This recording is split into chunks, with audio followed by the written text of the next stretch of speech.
Hi friends, പുതിയൊരു job information വീഡിയോയിലേക്ക് സ്വാഗതം.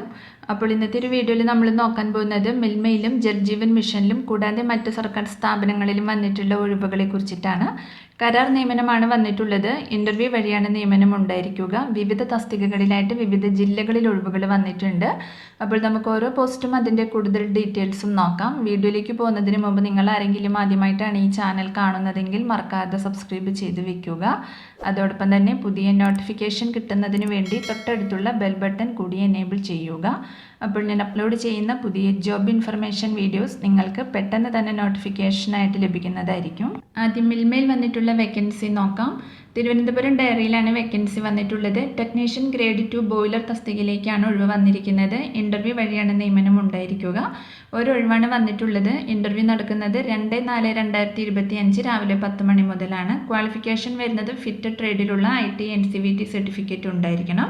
കൂടാതെ department of factories and boilers issue ചെയ്തിട്ടുള്ള സെക്കൻഡ് ക്ലാസ് ബോയിലർ സർട്ടിഫിക്കറ്റും minimum second class boiler attendance സർട്ടിഫിക്കറ്റും ഉണ്ടായിരിക്കണം. മന്ത്ലി റെമ്യൂണറേഷൻ 24,000 രൂപയാണ് ലഭിക്കുന്നത്. എക്സ്പീരിയൻസ് റെലവൻറ്റ് ഫീൽഡിലുള്ള 1 ഇയർ അപ്രൻറ്റീസ്ഷിപ്പ് സർട്ടിഫിക്കറ്റും കൂടാതെ റെലവൻറ്റ് ട്രേഡിലുള്ള 2 വർഷത്തെ എക്സ്പീരിയൻസും ഉണ്ടായിരിക്കണം. 1 വർഷത്തേക്കുള്ള നിയമനമാണ് വന്നിട്ടുള്ളത്. എന്നാൽ 3 വർഷം വരെ എക്സ്റ്റെൻഡ് ചെയ്യുന്നതാണ്. തിരുവനന്തപുരം ഡയറി അമ്പലത്തറയിലാണ് ഇൻ്റർവ്യൂ ഉണ്ടായിരിക്കുക. അപ്പോൾ കോൺട്രാക്ട് ബേസിലുള്ള നിയമനമാണ് വന്നിട്ടുള്ളത്. ഏജ് ലിമിറ്റ് വരുന്നത് 40 വയസ്സ് വരെയാണ്. 1/1/2025 കണക്കാക്കിയാണ് ഏജ് പറഞ്ഞിട്ടുള്ളത്. SC/ST OBC എക്സ് സർവീസ്മാൻ വിഭാഗക്കാർക്കൊക്കെ അതിൻ്റേതായ ഏജ് റിലാക്സേഷൻ ലഭിക്കുന്നതായിരിക്കും. അപ്പോൾ ഇൻ്റർവ്യൂവിൽ പങ്കെടുക്കാൻ താല്പര്യമുള്ള ഉദ്യോഗാർത്ഥികൾ നിങ്ങളുടെ ഏജ്, ക്വാളിഫിക്കേഷൻ, എക്സ്പീരിയൻസ് എന്നിവ തെളിയിക്കുന്ന സർട്ടിഫിക്കറ്റ്സിൻ്റെ ഒറിജിനലും ഒരു പാസ്പോർട്ട് സൈസ് ഫോട്ടോയും സർട്ടിഫിക്കറ്റ്സിൻ്റെ സെൽഫ് അറ്റസ്റ്റഡ് കോപ്പീസും ഇൻ്റർവ്യൂവിൻ്റെ സമയത്ത് കയ്യിൽ കരുതേണ്ടതാണ്. അപ്പോൾ ഇതിൻ്റെ കൂടുതൽ വിവരങ്ങൾക്ക് ഫോൺ നമ്പർ ഇവിടെ കൊടുത്തിട്ടുണ്ട്. അതിൽ നിങ്ങൾ കോൺടാക്ട് ചെയ്യുക. അടുത്തത് കണ്ണൂർ ജില്ലയിൽ agency for development of aquaculture കേരളയുടെ നോർത്ത് സോൺ റീജിയണൽ ഓഫീസിൻ്റെ കീഴിലുള്ള യൂണിറ്റുകളിലേക്ക് പ്രോജക്റ്റ് കോർഡിനേറ്ററെ നിയമിക്കുന്നുണ്ട്. BFSc അല്ലെങ്കിൽ അക്വാകൾച്ചറിൽ ബിരുദാനന്തര ബിരുദമാണ് ക്വാളിഫിക്കേഷൻ വരുന്നത്. താല്പര്യമുള്ള ഉദ്യോഗാർത്ഥികൾ നിങ്ങളുടെ യോഗ്യതകൾ തെളിയിക്കുന്ന സർട്ടിഫിക്കറ്റുകളുടെ പകർപ്പ് സഹിതം regional executive ADAK north zone regional office Eranholi എന്ന വിലാസത്തിൽ ഏപ്രിൽ 5-നകം അപേക്ഷിക്കേണ്ടതാണ്. കൂടുതൽ വിവരങ്ങൾക്ക് തന്നിട്ടുള്ള നമ്പറിൽ കോൺടാക്ട് ചെയ്യുക. അടുത്തത് കണ്ണൂർ ജില്ലയിൽ ജൽജീവൻ മിഷന്റെ ഭാഗമായി ചിറക്കൽ, കൊട്ടിയൂർ, കേളകം, കണിച്ചാർ പഞ്ചായത്തുകളിൽ നടപ്പിലാക്കുന്ന കുടിവെള്ള പദ്ധതിയിലേക്ക് ഇന്റർവ്യൂ വഴി JJM വളണ്ടിയർമാരെ നിയമിക്കുന്നുണ്ട്. സിവിൽ എഞ്ചിനീയറിംഗിൽ ITI അല്ലെങ്കിൽ ഡിപ്ലോമ അല്ലെങ്കിൽ BTech യോഗ്യതയുള്ളവർ നിങ്ങളുടെ ബയോഡേറ്റ, യോഗ്യത തെളിയിക്കുന്ന രേഖകളുടെ പകർപ്പ്, ഫോൺ നമ്പർ, ഇമെയിൽ വിലാസം എന്നിവ സഹിതം ഏപ്രിൽ 9 വൈകിട്ട് 5 മണിക്കകം assistant engineer, project sub division, Koothuparamba, Thana, Kannur, pin number 670012 എന്ന വിലാസത്തിലോ അല്ലെങ്കിൽ AEEKW കൂത്തുപറമ്പ്@gmail.com എന്ന ഇമെയിൽ വഴിയോ അപേക്ഷിക്കേണ്ടതാണ്. പ്രദേശവാസികൾക്ക് മുൻഗണന ലഭിക്കുന്നതായിരിക്കും. അടുത്തത് തൃശ്ശൂർ ജില്ലയിലെ അർദ്ധ സർക്കാർ സ്ഥാപനത്തിൽ ഓപ്പൺ വിഭാഗം ടീച്ചിങ് അസിസ്റ്റന്റിനെ നിയമിക്കുന്നുണ്ട്. 1750 രൂപ ദിവസവേതനത്തിലാണ് നിയമനം. ഒബ്സ്റ്റട്രിക്സ് ആൻഡ് ഗൈനക്കോളജി വെറ്ററിനറിയിൽ ബിരുദാനന്തര ബിരുദവും PhD അല്ലെങ്കിൽ നെറ്റ് തത്തുല്യ യോഗ്യതയുമുള്ള 50 വയസ്സിൽ താഴെയുള്ള ഉദ്യോഗാർത്ഥികൾ ബന്ധപ്പെട്ട പ്രൊഫഷണൽ എംപ്ലോയ്മെന്റ് എക്സ്ചേഞ്ചിൽ അസൽ സർട്ടിഫിക്കറ്റുകൾ സഹിതം ഏപ്രിൽ 4-നകം ഹാജരാവേണ്ടതാണ്. അടുത്തത് മലപ്പുറം ജില്ലയിൽ മഞ്ചേരി സർക്കാർ മെഡിക്കൽ കോളേജ് ആശുപത്രിയിൽ HDS അല്ലെങ്കിൽ KASPയുടെ കീഴിൽ ദിവസവേതനാടിസ്ഥാനത്തിൽ സ്റ്റാഫ് നിയമനം നടത്തുന്നുണ്ട്.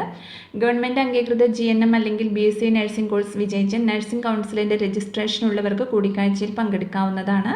45 വയസ്സ് തികയാത്ത ഉദ്യോഗാർത്ഥികൾ അസൽ സർട്ടിഫിക്കറ്റുകളും സാക്ഷ്യപ്പെടുത്തിയ പകർപ്പുകളും പാസ്പോർട്ട് സൈസ് ഫോട്ടോയും ആധാർ കാർഡും സഹിതം ഏപ്രിൽ 3 രാവിലെ 10 മണിക്ക് ആശുപത്രി സൂപ്രണ്ട് ഓഫീസിൽ കൂടിക്കാഴ്ചയ്ക്ക് ഹാജരാവണം. അടുത്തത് പാലക്കാട് ജില്ലയിൽ മരുത റോഡ് ഗ്രാമപഞ്ചായത്ത് AYUSH health and wellness centre സർക്കാർ മാതൃക ഹോമിയോപ്പതി ഡിസ്പെൻസറിയിലേക്ക് national AYUSH mission multipurpose health വർക്കറിനെ നിയമിക്കുന്നുണ്ട്. വാക്കിൻ ഇന്റർവ്യൂ നടക്കുന്നത് ഏപ്രിൽ 2 രാവിലെ 10:30 മരുത റോഡ് ഗ്രാമപഞ്ചായത്ത് ഓഫീസിൽ വെച്ചിട്ടാണ്. GNM-ഉം Kerala nursing and midwife council registration യോഗ്യതയുമുള്ള ഉദ്യോഗാർത്ഥികൾ വെള്ളപ്പേപ്പറിൽ എഴുതിയ അപേക്ഷ, അസൽ യോഗ്യതാ സർട്ടിഫിക്കറ്റുകളും സാക്ഷ്യപ്പെടുത്തിയ പകർപ്പും പാസ്പോർട്ട് സൈസ് ഫോട്ടോ എന്നിവ സഹിതം ഇന്റർവ്യൂവിന് ഹാജരാവണം. കൂടുതൽ വിവരങ്ങൾക്ക് തന്നിട്ടുള്ള നമ്പറിൽ കോൺടാക്ട് ചെയ്യുക. അടുത്തത് ആലപ്പുഴ ജില്ലയിലെ തദ്ദേശ സ്വയംഭരണ സ്ഥാപനത്തിലെ 17 വാർഡുകളിലെ പകൽ വീടുകളിൽ 2 കെയർ ഗീവറുടെ ഒഴിവ് വന്നിട്ടുണ്ട്. 7/1 ഓപ്പൺ 1 എന്നീ രീതിയിലാണ് ഒഴിവുകൾ വന്നിട്ടുള്ളത്. +2 വയോജന സംരക്ഷണ മേഖലയിൽ നേടിയ പരിശീലനവുമുള്ള ഉദ്യോഗാർത്ഥികൾക്ക് അപേക്ഷിക്കാവുന്നതാണ്. പ്രായപരിധി വരുന്നത് 18-നും 41-നും ഇടയിലാണ്. 7,000 മുതൽ 14,000 രൂപ വരെയാണ് ശമ്പളം ലഭിക്കുന്നത്. പ്രായത്തിന് നിയമാനുസൃതമായ ഇളവുകൾ ലഭിക്കുന്നതായിരിക്കും. യോഗ്യതയുള്ള ഉദ്യോഗാർത്ഥികൾ ഏപ്രിൽ 4-ന് മുൻപ് എല്ലാ അസൽ സർട്ടിഫിക്കറ്റുകളും സഹിതം ജില്ലയിലെ അതാത് എംപ്ലോയ്മെൻറ്റ് എക്സ്ചേഞ്ചുകളിൽ നേരിട്ട് ഹാജരാവണം. അടുത്തത് കൊല്ലം ജില്ലയിലാണ് ഒഴിവ് വന്നിട്ടുള്ളത്. സംസ്ഥാന എയ്ഡ്സ് കൺട്രോൾ സൊസൈറ്റിയുടെ സുരക്ഷാ പ്രോജക്റ്റിൽ ഔട്ട്റീച്ച് വർക്കറുടെ ഒഴിവ് വന്നിട്ടുണ്ട്. യോഗ്യത +2 ആണ്. ഏപ്രിൽ 2-നകം krdsuraksha@gmail.com അപേക്ഷിക്കേണ്ടതാണ്. കൂടുതൽ വിവരങ്ങൾക്ക് തന്നിട്ടുള്ള നമ്പറിൽ കോൺടാക്ട് ചെയ്യുക. അപ്പോൾ ഇത്രയും ഒഴിവുകളെ കുറിച്ചിട്ടാണ് ഇന്നത്തെ ഒരു വീഡിയോയിൽ ഞാൻ നിങ്ങളോട് ഷെയർ ചെയ്തിട്ടുള്ളത്. താല്പര്യമുള്ള ഉദ്യോഗാർത്ഥികൾക്ക് ഇൻ്റർവ്യൂവിൽ പങ്കെടുക്കാവുന്നതാണ്. വിവിധ തസ്തികകളിലായിട്ട് വിവിധ ജില്ലകളിൽ ഒഴിവുകൾ വന്നിട്ടുണ്ട്. അപ്പോൾ ഒരു വീഡിയോ നിങ്ങൾ ഫ്രണ്ട്സിലേക്കും കൂടി മാക്സിമം ഒന്ന് ഷെയർ ചെയ്ത് കൊടുക്കുക. വീഡിയോ നിങ്ങൾക്ക് യൂസ്ഫുൾ ആയിട്ടുണ്ടെങ്കിൽ ലൈക്ക് ചെയ്യുക. പുതിയൊരു വീഡിയോയുമായി കാണുന്നത് വരെ താങ്ക്സ് ഫോർ വാച്ചിങ്.